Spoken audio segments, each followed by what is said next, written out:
yang datangnya dari media sosial. Assalamualaikum warahmatullahi wabarakatuh, Buya. Salam. Allahumma sholli ala sayyidina Muhammad wa ala sayyidina Muhammad. Mohon maaf Buya, izin bertanya. Sebenarnya secara umum konsep desain rumah Islami itu yang bagaimana, Buya? Mohon jawabannya, Buya. Terima kasih. Desain rumah Islami harus Anda perhatikan, rumah di dalam dan rumah untuk orang luar. Rumah tidak harus gede dan sebagainya, akan tapi lengkap. Zaman-zaman mengerikan. Tolong toilet Anda, sefakir-fakir apapun Anda, hendaknya Anda punya toilet yang bertutup. Kadang-kadang anaknya sudah mulai gede, naudzubillah, intip-intipan dan sebagainya. Atau pura-pura tidak tahu masuk kamar, karena dia sudah terdidik oleh media-media busuk, pengen mergoki adiknya perempuan yang lagi mandi dan sebagainya. Naudzubillah. Pastikan kamar mandi Anda adalah ada kuncinya. Yang tertutup maksudnya. Yang tertutup rapat. Ini yang pertama. Semelarat apapun, upayakan. Kemudian, kita harus bisa wafarikuhum fil madaji', memisah tempat tidur mereka. Laki dengan perempuan harus terpisah. Kalau perempuan, letakkan di kamar. Jangan biarkan Anda punya anak, laki dengan perempuan satu kamar yang sama. Naudzubillah. Setan membangunkan dia, di saat terbangun tersingkap aurat adiknya, kemudian dia mau kamar mandi segala macam. Masya Allah, itu bahaya banget karena melanggar Nabi rata-rata kejadian hinaan itu. Pastikan terpisah kamar laki dengan perempuan. Kalau ternyata kamarnya hanya satu, laki taruh di luar yang bagus, bikin kasur taruh di hamparan luar. Dan jangan kamar mandinya masuk kamar adiknya, adik perempuannya jangan. Hati-hati. Biarpun sefakir apapun Anda buat seperti itu. Saya standarnya yang paling fakir aja deh. Kalau sudah yang fakir aja bisa begini, yang kaya nggak bisa keterlaluan ini. Saya standar yang paling fakir, sefakir-fakir apapun Anda. Buat kamar khusus untuk anak putri. Kamar khusus untuk anak putra. Terpisah. Dan di antara anak putri dengan putri tidak boleh satu selimut.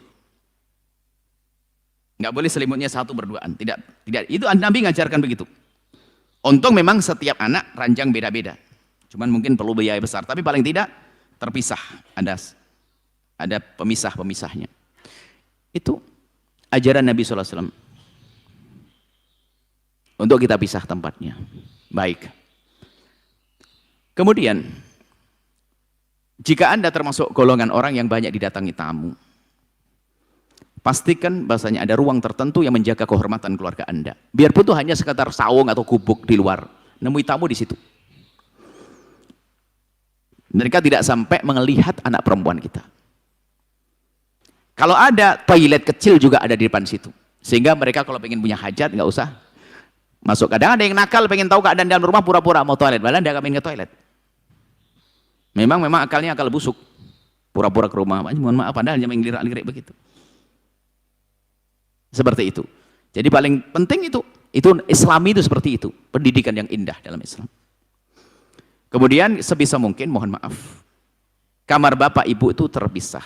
Jangan sampai naudzubillah di saat orang tuanya punya hajat lalu dirasakan oleh anak-anaknya karena satu kamar. Itu merusak mental anak juga. Sebisa mungkin sewakir-fakir Anda. Menyekat nggak susah kok. Tinggal nambah aja nabung 1 tahun masa bikin bata yang setinggi itu nggak bisa. Tidak apa-apa.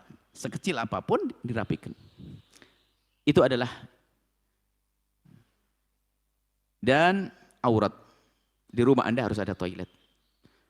Ada satu budaya. Dan kita ajak selesaikan bersama. Mungkin ada orang yang mandinya di sungai. Makanya sebisa mungkin buatkan juga di sungai adalah tempat menutup aurat mereka. Karena biasa kadang menjadi biasa. Makanya yang kami yakini orang-orang yang buka aurat di sungai-sungai itu bukan karena mereka tidak takut kepada Allah. Hanya karena sudah biasa begitu. Tetangganya juga sama begitu. Jangan mandi di sungai dan sebagainya. Sebetulnya tidak membuat kamar mandi di rumah itu bukan karena nggak mampu, karena nggak dipikirkan. Jangankan kok rumah pribadi. Ada masjid kita temukan kamar mandinya, toiletnya nggak kututup. Masjidnya gede banget, megah. Kita cari toiletnya nggak ada pintunya semuanya. Ajib. Bahkan kami serukan pada pengurus masjid, buat masjid utamakan toilet putra, toilet putri bisa. Tempat wudhu putri terpisah sehingga di saat mereka membuka kerudung tidak kebuka auratnya di hadapan kaum pria. Membuat toilet kamar mandi yang benar di masjid jauh lebih bagus, lebih penting daripada bangun masjidnya. Sebab kalau toilet nggak benar kebuka aurat dosa, kalau masjid nggak bagus pun tetap dapat pahala. Harus paham mana ini. Cuman karena nggak pernah dipikirkan, nggak buat toilet. Sama di rumah kita, karena nggak pernah kita pikirkan, bisa beli parabola, nggak bisa bikin toilet. Keblinger. Padahal kalau kita anggarkan khusus, bisa, mampu, percaya. Yang hari ini rumahnya nggak semacam itu. Kalau Anda ingin membuat, kami yakin, 2 bulan yang akan datang Anda bisa membuat. Kalau Anda niati, Anda takut kepada Allah, Allah akan kirim rezeki. Yakin. Amin. Buat rumah yang islami. Bukan rumah islami gede, betul ada musolanya. Musola itu gampang, gelar sajadah sudah untuk sholat kok. Nggak usah pakai. Rumah Islam itu seperti disebut dalam Al-Quran. Tajri min tahtihal andar. Ada sungai-sungai, ada kolam ikan, segala macam. Nah, yang sederhana rumah kecil pun bisa dibuat se-islami mungkin. Cukup ini saja di antaranya. Wallahu a'lam bishawab.